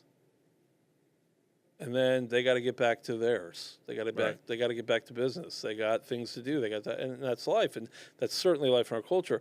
And for you, the griever, you're probably in shock those entire 2 weeks. Right. And so the first hint that you have of like, okay, this thing has happened. Most of that community is gone. When you really need that, they've already shown, and they showed up at a very good time when you needed that too. But what happens in our culture is that's how we handle grief. We go, there's a funeral, there's a process, then we move on. Yeah. Or whatever, funeral for the death. But for whatever, it's like, okay, you lost your job. I understand you're sad, but it's been a month. You're bringing me down, dude. Yeah. Every time I'm around, you're like, I don't have any prospect. You know, it's like, and like we talked about earlier, it's like, where we do make measure for grief, we certainly don't make it for lament. We don't allow space for people. We live in a country, and this will be controversial. I hope this will. Let's hear it. We live in a country where we can't even grieve things that we know we should be grieving, and we don't allow the people to lament that should be allowed to lament. So, for example, slavery, an aberration, awful, horrible. Yeah. We don't even let ourselves grieve it. We go, that wasn't us. that was, you know, and no one wants to admit their grandparents were racist, right? Like all our grandparents were racist, okay? We might be a little better than they were, but they were all more, you know, and I love them. Yeah. But they were more racist, you know, and no one wants to admit that this is a problematic because we don't leave room for grief. We're like, well, my grandparents worked hard, and I write about that in the book. A woman came to me and, you know, her grandmother worked hard. No one handed her anything. Well, I'm not saying they did, but she didn't watch her husband get lynched. Yeah. Can't we at least allow space for that? And because we don't allow for that lamenting, we don't allow, we still talk about it. It's the original sin of America, you know, and it's like we're still in these, you know, and those of us who, you know, we've come so far. Yes, we have, but we have a long way to go. Yeah. And I think a lot of it's tied into how we deal with grief. I really do. I believe that our relationship to grief is not healthy, and we just don't understand its benefits, but we also don't understand its expression. Every culture throughout the history, like I said, I mean, you could go to, you know, the Scots or Irish, you know, you're probably of those descent, right? And like Irish. Yeah, you got that. I mean, that brand and everything. But I mean, they had keening and wailing. That was formalized, both grief and lament, where you were expected to keen and wail. You were expected. It wasn't expected like, but you better suck it up, bro, and like you're bringing me down. Right. Like I don't want to. You're not crying, are you? Like that's embarrassing. This is a business meeting. You know, that kind of thing. You know what I mean? Right. That's how we are, and it's like and I think we're being exposed in a culture where things move very fast, as is this being our Achilles heel. So if I could get anything, this is a very long answer, but if I could get anything out of it, it's like more comfort with grief, because grief is uncertainty, and I want people to become more comfortable in their uncertainty. It's okay that you don't know. It's okay that you think it sucks. It's okay that you don't know how you're going to survive it, but you are. And your chances of surviving it better and being better as a result of it increase when people allow for it and give you space to have the grief, to hold the grief, and even express the grief. And not every time is appropriate. That's not what I'm advocating. All right, so I'm gonna be that jerk. Yeah, go ahead. And be like, okay, Rob, Please do. when do we help that friend who's grieving? And when we're trying to help be accountable, you know, we're there, the funeral for the 2-week period, and then that's over, and that person's grieving.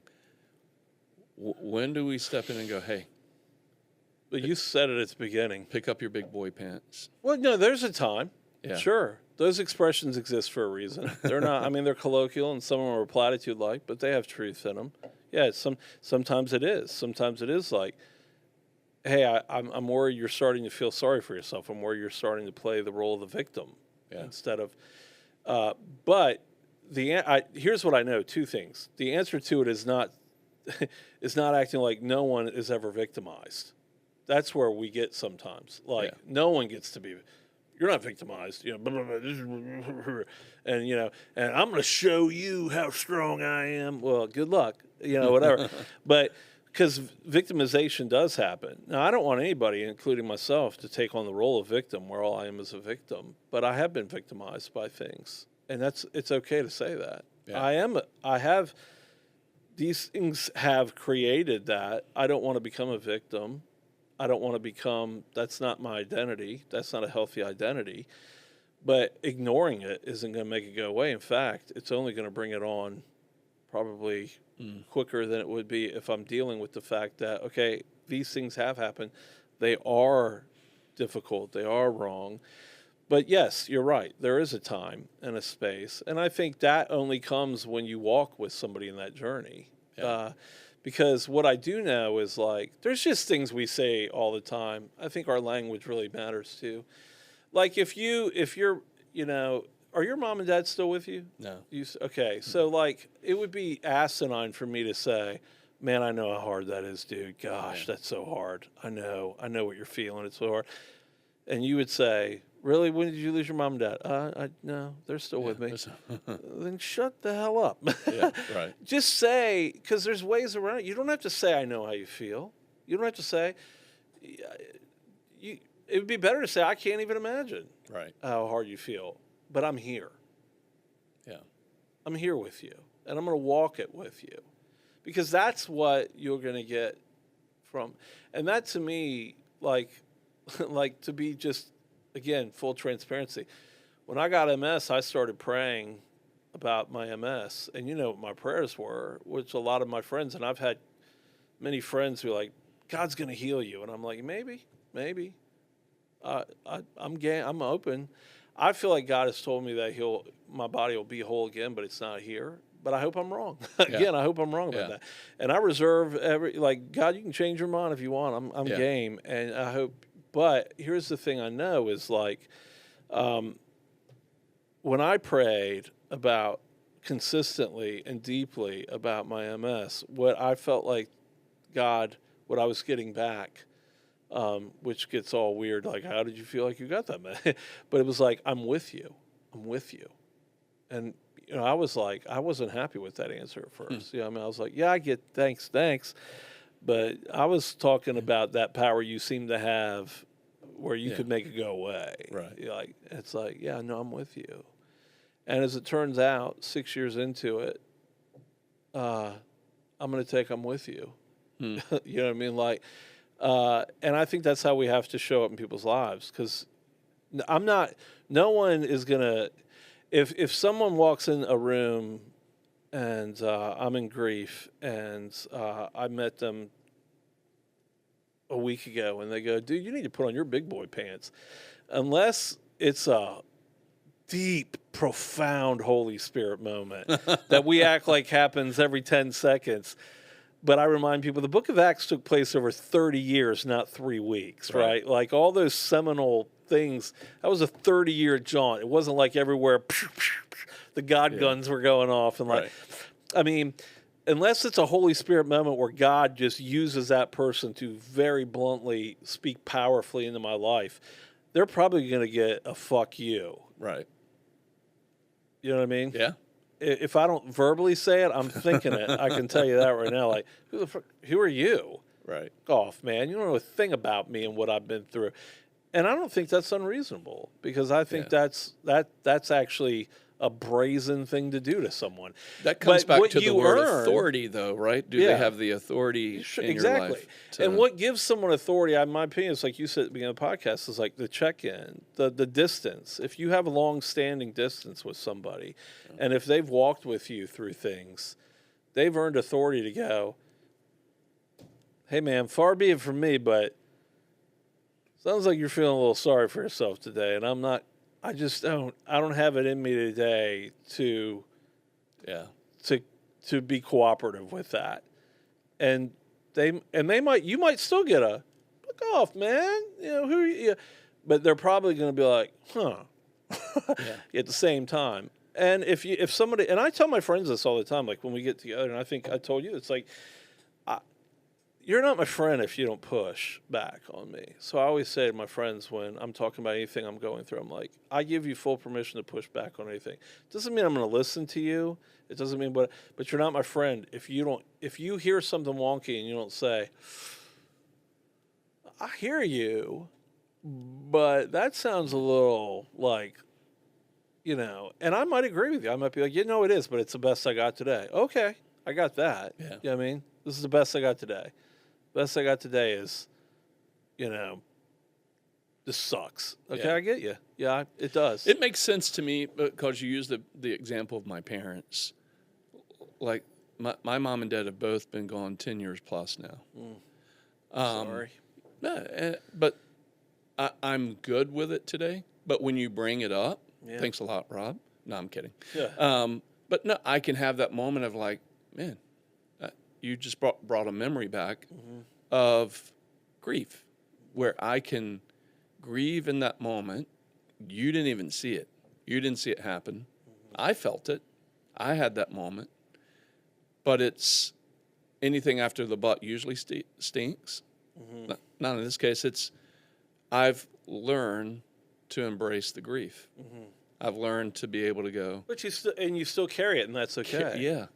And to your Because that's point, the other thing about grief. If you ask me, it's this idea that time heals all wounds. That is true, in that's that overwhelming sense of dread that grief can bring into our lives will dissipate with time, but grief does not go away. You just it becomes a part of you, and how you handle it and how you're permitted to handle it largely affects how it's going to affect you for a long time. right. If you have to box it away, if you're one of those people, and I've heard these stories, I've heard it from people who've read my book.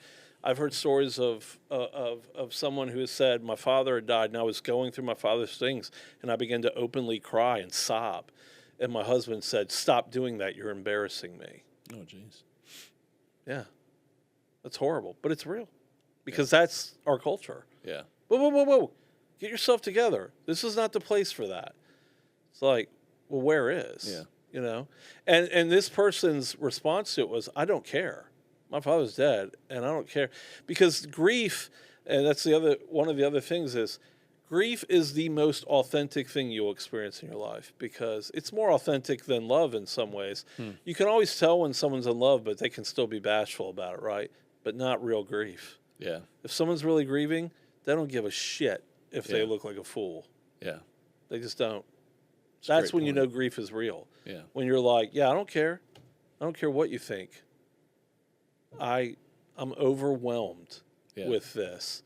And it's real. It's the most authentic thing. And when we don't give that kind of space, that's what it's meant. So in this particular case, stop crying, you're embarrassing me. I don't care. You're just going to have to be embarrassed. That's real grief. You know what I mean? Like, So you wrote this in 2000 what?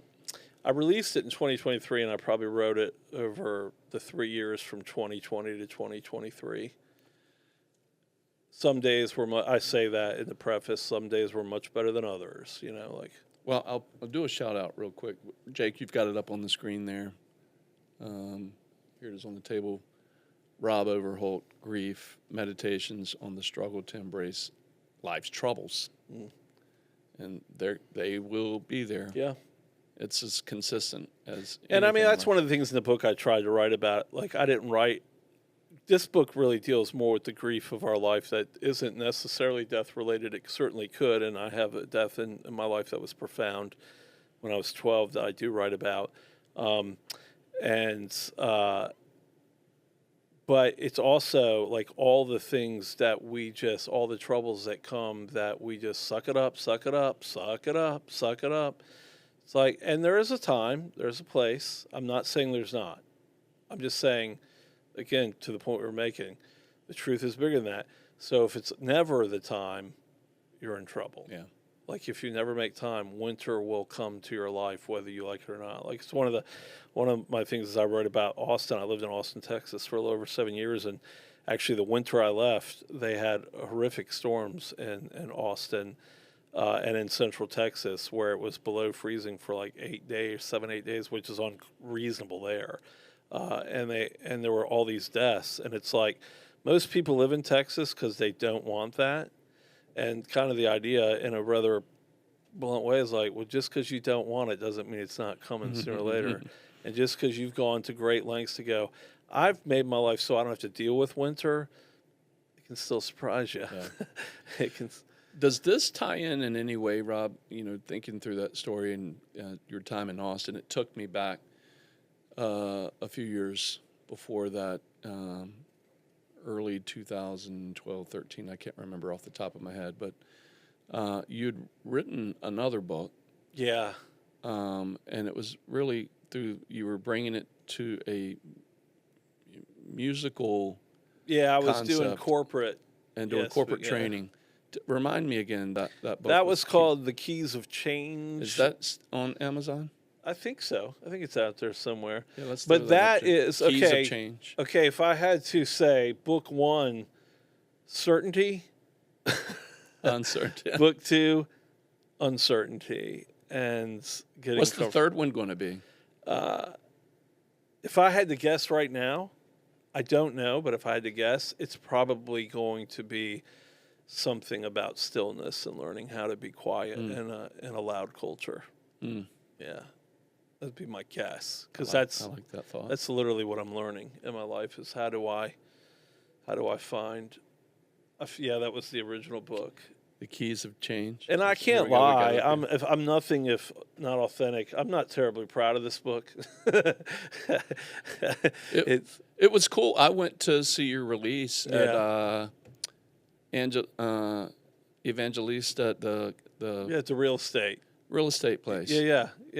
Over at Keller Williams. Keller back in Williams. the There you day. go. That's what I was trying to think of. And you did kind of your opening talk on it. I thought it was really No, cool. on that. there's definitely. I'm not saying it's void of any kind of, but it's more. It's got some cheeky part to its presentation because it's kind of it's got some fun spirit to it, and it definitely deals with. But it's an interesting thing like that header at the top. Bring it back up, Jay. It'll help you view. What is that? This book will change how you view your circumstances, help you make the most of your one and only life. I did not for a second think that, like in 10 years I'll be writing this book. Back to back. Yeah, grief. no one writes. No one in their life goes, I'm going to write a book on grief. Like no one. You have Can't to be, wait to pin that. Yeah. But it's better than writing the book on humility, right? Like, who writes that book? Like, I don't know if you know, Kenny. I wrote the book on humility. But the, but that's really part of the journey. I can't deny that that's part's real. And that was me in the dogfight early on of job loss and setbacks. I mean, I wrote that book in my early 40s when I was going through that first phase of like, you lose a job and it's the first time in your life you hear something like, well, at your age, it's like, and it's like, what? Yeah. At my what? It's like, well, you're spring chicken anymore. Thank you very much. But I got a lot left in the tank, right? But so, I mean, it's real and there were some real things. And I think there are some very real things I used, processes that I incorporated into my life that helped me in that part of my life. But again, this is dark night of the soul stuff of like, life is going to eventually bring you to a place if you live long enough, which is probably like 10 years. You're going to have something put in your path that you're going to have to reckon with at some point. You know what I mean? Like that life's going to put in your path something that is going to be so deeply profound that it's going to take you beyond, like I said, certainty, beyond, and you either learn to be okay with it. There are gifts that come strangely wrapped. Yeah. Just really strangely wrapped. Like I say this a lot, and so I grew up in a home with abuse, and I've said this to many of my friends. There's not a lot of advantages to that. There's not a lot of good stuff that comes out, but there are a couple, if you're being honest. And one of them is you can't pretend like it's okay. Right. when you grow up and you've witnessed abuse or you've experienced abuse, you can't be one of those families that goes, no, there was love there. Yeah. We were, every family's dysfunction. No, you go, no, that's jacked up. That's fucked up. Yeah. That shouldn't happen. So it forces you to do one of two things. You either try to deal with it so you don't repeat it, or you do nothing and bury your head, and you probably do repeat it. Right. The strange way that's an advantage is that you don't get to pretend. You don't get to go into escapism. Whereas I feel like so many people in our culture, and so many people in our culture are living in these dysfunctional environments, but they're not dysfunctional enough to make them go, that's fucked up. Yeah. Like, they can still go, no, there's love there and all that. So there's things that are very crooked that make them walk with a limp. Yeah. That they're just not facing because no one wants to admit their grandparents were racist, right? Yeah, Like right. It's that kind of thing. It does not mean your grandparents were awful. It does not mean, but you inherited back. Like, I love my kids. I love my kids so much.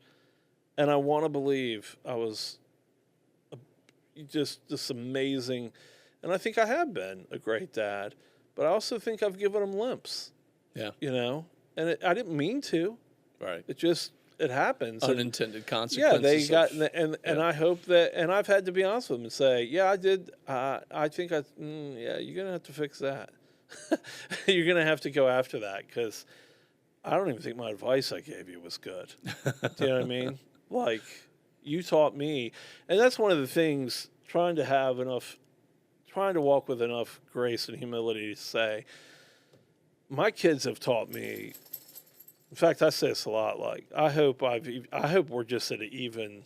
I hope you learned as much from me as I learned from having you, because my kids, being the mirror that they've been in my life, have just been amazing to show me. Like, oh, I did teach you that, and that was stupid. I wasn't right. I wasn't right. I was wrong about that, and I wish I could undo. I could, maybe I can pay for a session for you to go sit on someone's couch. Well, your children have turned out good human beings. Oh man, they're amazing. Right. They're amazing young. I mean, they're not even young adults really anymore. They're just adults. Yeah. They're adult people that are just amazing, and I'm big fans of theirs. I really am. That's They awesome. they both inspire me, and I love that. But yeah. Well, dude, I appreciate the opportunity to sit down and catch up with you today, and for folks to be able to kind of be a fly on the wall, for lack of a better term. Yeah. I'm sure they love me expressing to them as flies, but no, Yeah. they're great people out there. Yeah. Thanks for being with us. Thank you for watching today. Thanks I for having did me. something backwards today from what I usually do, which, have a buddy on my show I haven't talked to in years, and what I usually do is a toast at the very beginning. Okay. Are you open to a little I'll Harold Underdown bourbon? Well, I think it would be offensive to the Underdowns if I didn't partake. Probably. So and you don't I'm wanna on a have Harold in it. medication that's called prohibition, but I can have a sippy. I can have a sip.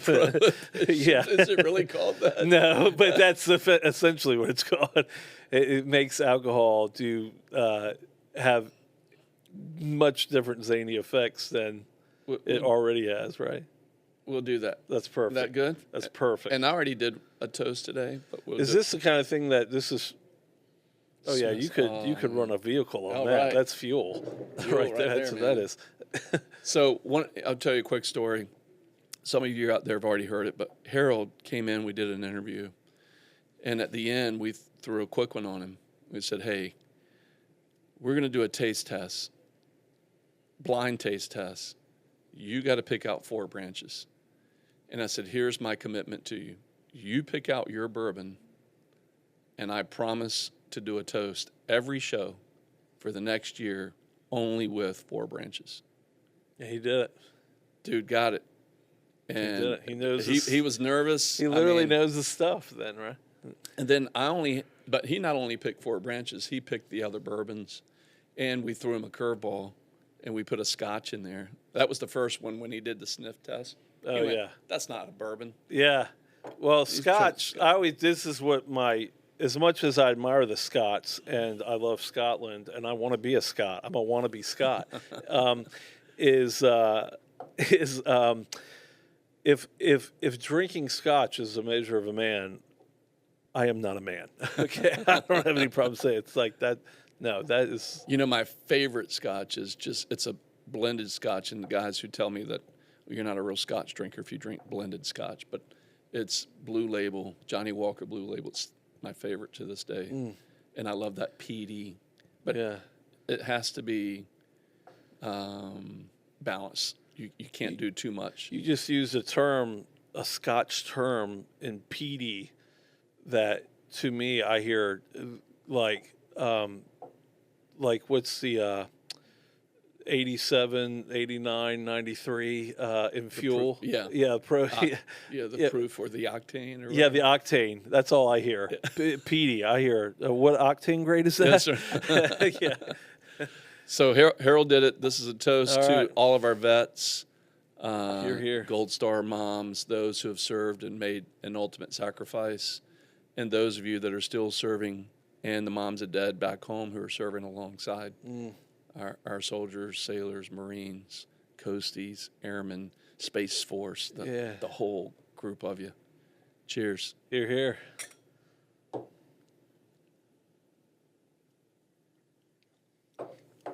Oh, yeah. Smooth. Does it? That's nothing. Yeah. Woo. There's some grief for you. Yeah. Man. That's where I feel like I just breathe fire right now. Yeah. Right. The whole face gets warm. Shout out the Four Branches. Yeah, Harold, to the Underdowns. Hello, Lisa. Hello, Harold. Yeah. Good. Long time no speak. And his boys are serving too. Oh, man, it's amazing. One's a SEAL, one's a fighter pilot.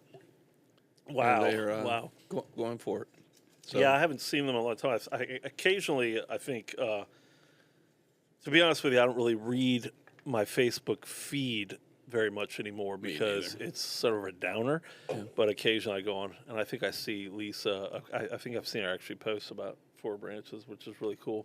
That's one of my fun things from the Baptist days, by the way. Oh, yeah. Back in the day, it's like, drinking. It's all wrong. Now everybody drinks. I'm like, well, if we were wrong about that, what else? Well, Baptists don't drink. That's right. In front of each other. Yeah, exactly. Yeah, that's right. Brother. Yeah.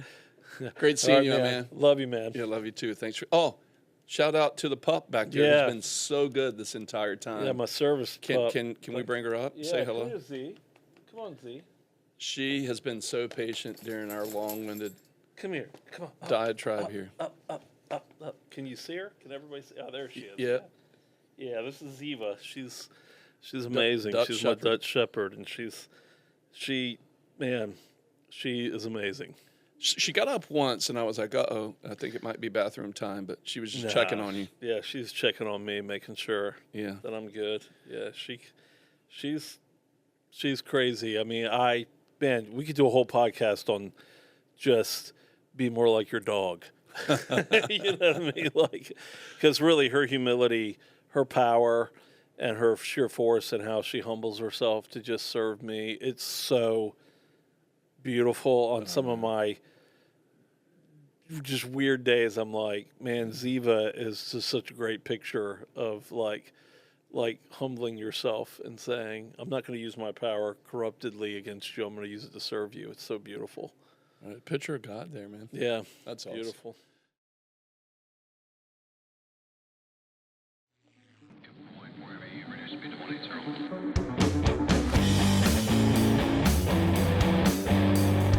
Blackbox.